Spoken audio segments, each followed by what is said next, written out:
नमस्कार, मी सतीश कुलकर्णी.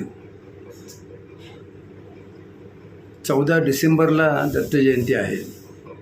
त्यानिमित्त अनेक भाविकांनी चौकशी केली की आम्ही काय सेवा करावी. योगायोगाने मी श्रीपाद चरित्रामृत ग्रंथ वाचत होतो. त्यावेळी दिगंबरा दिगंबरा श्रीपाद श्री वल्लभ दिगंबरा या जपाचा उल्लेख सांगितला गेला. तो असा, कारण आपण जीवन जगत असताना आपल्या हातून जे कर्म घडतं, चांगलं वाईट, ते आपल्या वागण्या बोलण्यामुळं घडत असतं आणि हे आपल्या आयुष्य संपत आले ते लक्षात येत नाही. पाप काय, पुण्य काय, प्रारब्ध काय, कर्म काय, ते कसं तयार होतं, कसं नाहीसे होतं. परंतु श्रीपाद श्री वल्लभ चरित्रामृत ग्रंथात अगदी सोप्या भाषेत असं सांगितलं आहे, या कलियुगात वाकदोषापासून मुक्त होण्याचा नामस्मरण हा एकच मार्ग आहे. भगवंताच्या नामस्मरणाने वायुमंडळ शुद्ध होते. मी कुरवपूर येथे नामस्मरण महायज्ञाची सुरुवात करणार आहे. त्या नामाबरोबर श्रीकार देखील जोडणार आहे. यामुळे चिरस्थायीपणे परा, पशंती, मध्यमा आणि वैखरी अशा चारी वाणी नियंत्रित होती. जे भक्त दिगंबरा दिगंबरा श्रीपाद वल्लभ दिगंबरा असे मनस्फूर्तीने नामस्मरण करतील, त्यांना मी अत्यंत सुलभपणे प्राप्त होऊन त्यांच्या मनोकामना पूर्ण करेल. श्रीपाद श्री वल्लभांनी स्वतः हे सांगितलेलं आहे. या कलियुगात एवढा सोपा नामस्मरणाचा सारखा दुसरा जप नाही. आणि विशेष म्हणजे प्रत्यक्ष श्रीपाद श्री वल्लभांनी सांगितल्यामुळं त्याच्यावर आपण विश्वास ठेवणं आवश्यकच आहे.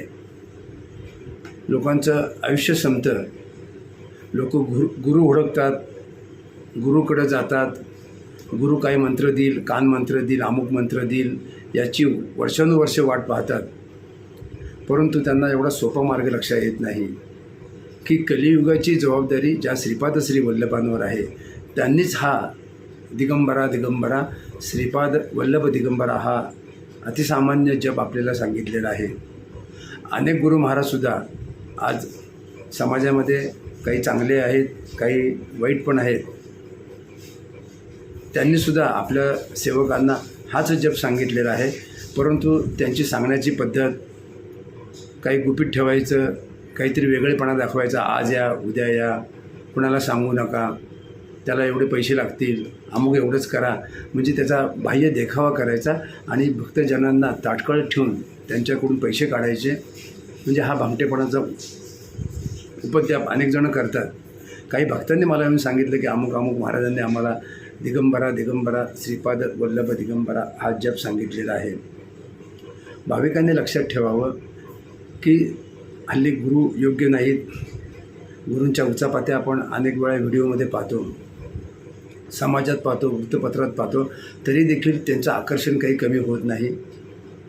ते तुम्हाला काही सांगू शकत नाही, त्यांना काही सांगण्याचा देखील अधिकार नाही. म्हणून आपण कोणताही आतताईपणा न करता एक श्रीपाद श्री वल्लभांवर विश्वास ठेवून, स्वामी समर्थांवर विश्वास ठेवून किंवा नृसिंह सरस्वती महाराज गाणगापूर यांच्यावर विश्वास ठेवून त्यांना गुरु मानून दिगंबरा दिगंबरा श्रीपाद वल्लभ दिगंबरा हा जप दत्त जयंतीपर्यंत म्हणावा आणि पुढेही त्यांनाच गुरु मानून आपल्या आयुष्यभर हा जप म्हणत राहावा. 14 डिसेंबरला दत्त जयंती आहे. अजून 2 महिने म्हणजे साधारण 60 दिवस आहेत. रोज जरी 2 माळा म्हटलं तरी 216 वेळा जर जप केला तर साधारण 50 ते 60 दिवसामध्ये 11, 12 किंवा 13,000 हा जप होऊ शकतो. किती करायचा तो तुमचा प्रश्न. पण जर आपण ठरवलं आणि प्रत्येकाने दिगंबरा दिगंबरा श्रीपाद वल्लभ दिगंबरा हा 11,000 वेळा जप केला, रोज सकाळी 1 माळ, संध्याकाळी 1 माळ, तर फार सोयीस्कर होईल. आणि संकल्पानंतर सिद्धी प्राप्त होती आणि संकल्प केल्यानंतर आपल्या इच्छाही पूर्ण होतात. आणि संकल्प केला तर आपण त्या मार्गाने आपण श्रीपाद श्री वल्लभांची सेवा करू शकतो. हा व्हिडिओ ऐकल्यानंतर तात्काळ आपण रोज 2 माळा, 1 माळ जेणेकरून 11,000 जर जप पूर्ण केला तर ती सेवा फार मोठी होईल. पुढेही आपल्या आयुष्यात आपण हा जप, दुसरा एक जप आहे श्रीपाद राजम शरणम प्रपद्ये, श्री स्वामी समर्थ, जे आपल्याला योग्य वाटेल तो आपण जप केला तर फार सोयीस्कर होईल. 50-60 दिवस सेवा केली तर ती सेवा पुढे अखंडपणे चालू राहील. भाविकांनी दिगंबरा दिगंबरा श्रीपाद वल्लभ दिगंबरा हा जप करावा. ज्यांना लिहायचं आहे काया वाचा मन ही सुद्धा सेवा चांगली आहे.